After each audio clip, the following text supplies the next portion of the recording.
The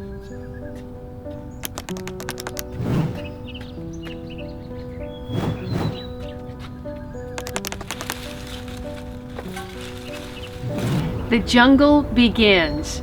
Today is Thursday Workday, and I've got some transplanting of sweet Annie and some volunteer tomato plants. I've got to pot up some peppers and so much more. So stay with me. The first thing I'm going to do is just mix up some potting mix, because most of these transplants are going to have to go into cloth pots.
In this pot alone, I've got this lovely succulent that was gifted to me last year, which is now blooming. These are all sweet Annie shoots. This is milkweed. So I'm going to ease this apart. Oh, sweet Annie smells wonderful. Careful. Don't crush it. Okay, I'm going to work these out a little bit. Okay.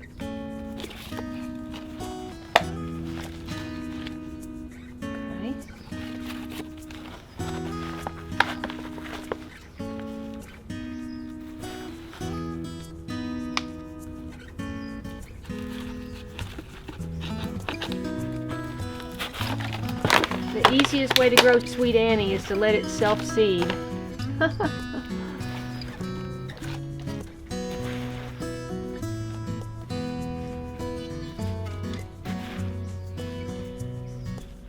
You know what? That is not sweet Annie. That is dill, I think. That's milkweed.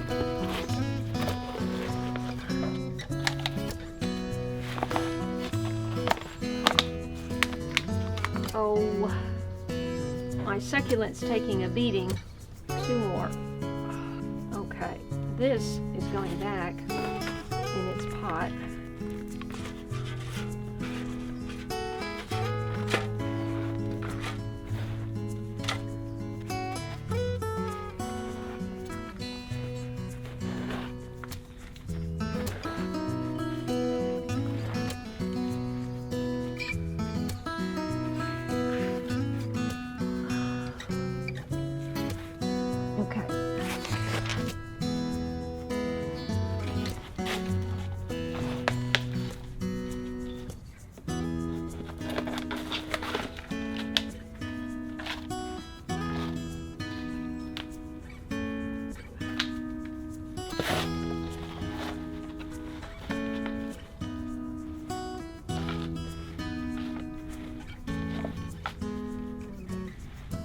Oh, and now this one.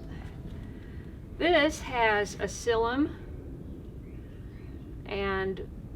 1, 2, 3, 4, 5, 5 Sweet Annie, no, 6, 7. Well, I'm not going to plant all those. That's too many.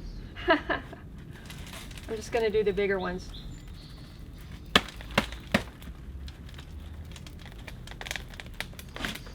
Whoa, that's dry. The other one was wet. This is dry. Probably because there's so many roots. Look at this. See, these Sweet Annie roots are really sucking up the water. So I'm going to soak this first before I try to separate.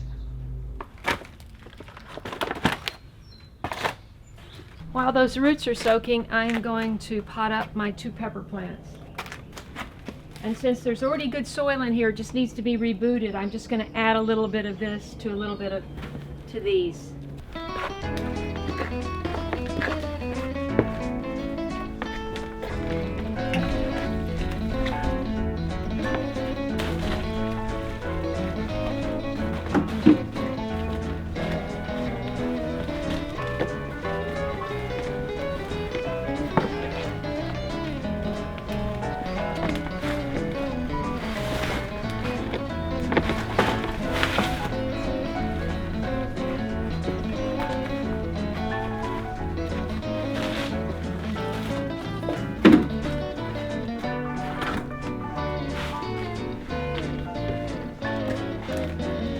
Pepper number 2.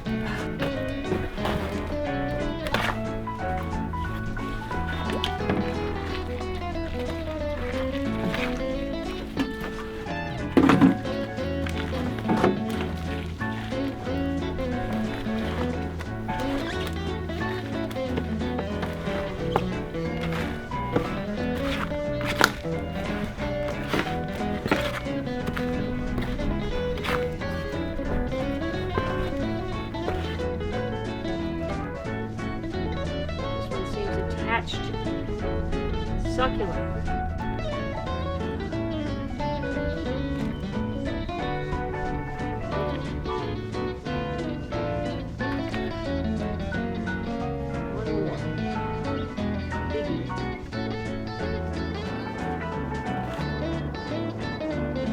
And this is blooming too. I hate to throw it into shock, but that's what I'm doing. Stop.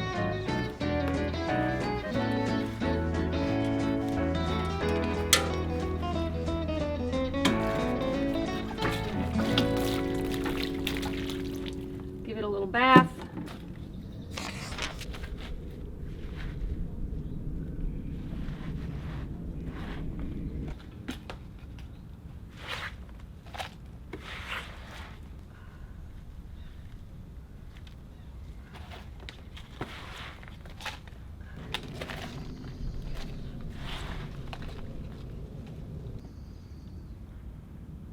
Okay.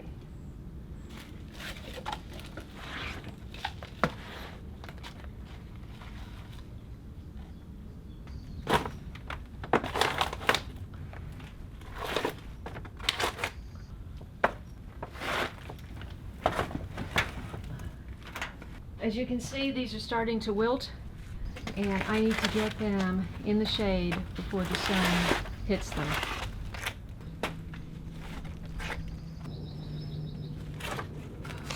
A few Thursdays back, Eric put some compost from the worm bin in these 2 pots, and this pot wound up with a bunch of tomato volunteers. So I'm going to dig those out somehow. The soil is loose and dry, so that makes it easy. I've got 4 right there. I think I dropped one. Yep. A 5 right there. The easiest way to grow tomatoes is to put compost in your other pots and see what comes up. This is what happened last year. That's how I got most of my tomato plants last year, as volunteers. Clearly they like growing in that pot. It's got nice loose soil. This is rosemary spreading out. Oh boy, they're growing through the melon cradle. that just happened to be laying there.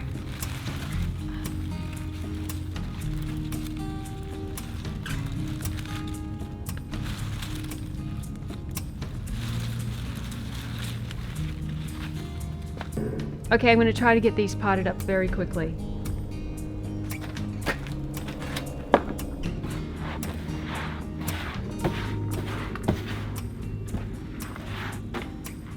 The soil's feeling a little heavy, so I'm adding a little bit more perlite and orchid bark.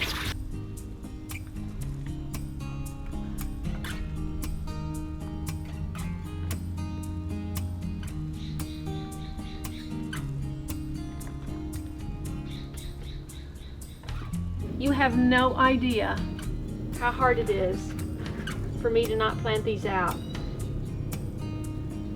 There's at least 25 or 30 more seedlings, but I can't take care of them all. And I don't know, ooh, that's a good one. Ooh, no, I can't get rid of that. That's a good one. There's at least 40 right there. And I've already got 2, 4, 6, 8, 10, 12, 14, 16, 18, 21, 22.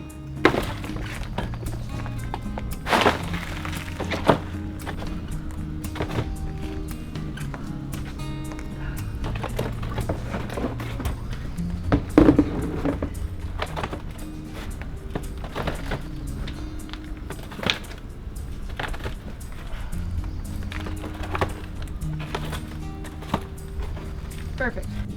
I forgot what I was going to say. Now I remember. You may have noticed that I did not plant these in the ground yet, because when I went out to the front yard, it was blasting sun, and I've already seen how these little ones have wilted. So I'm going to leave them in here to transition a little bit, and then when the sun goes down, I'm going to put them in the ground in the front yard. That's what I was trying to remember.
Okay, it's time for a break. It's 11 a.m.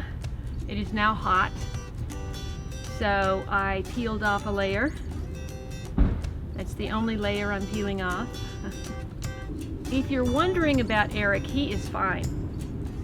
I miss Eric, and I'm sure you do too, on the Workday videos.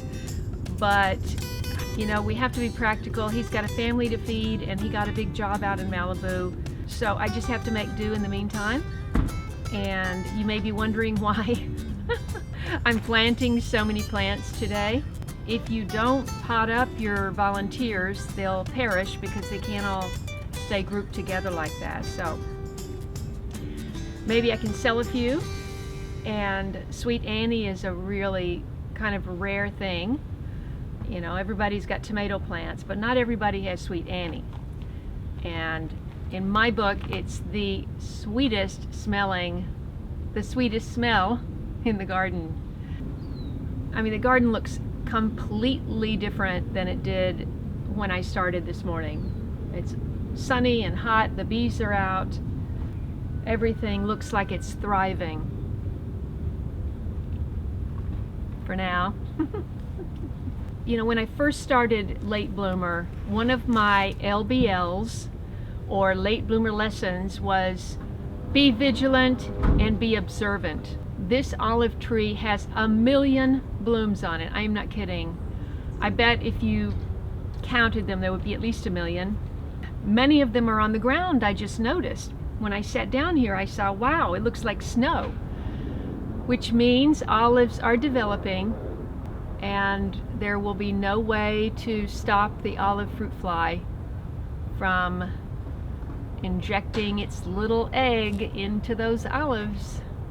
I would like to have an olive harvest this year and have good olives. I worked really hard on my olives last fall, and they just didn't taste that good, the ones I've tried. Thanks so much for watching this channel, liking my videos, and especially sharing them with your friends. Please consider becoming a patron with a monthly donation at patreon.com, and use my affiliate link when you're ordering products from Amazon. Thanks so much for your support. Everything helps to make this channel sustainable, and I look forward to seeing you in the next video. And if you enjoyed this one, why not try these?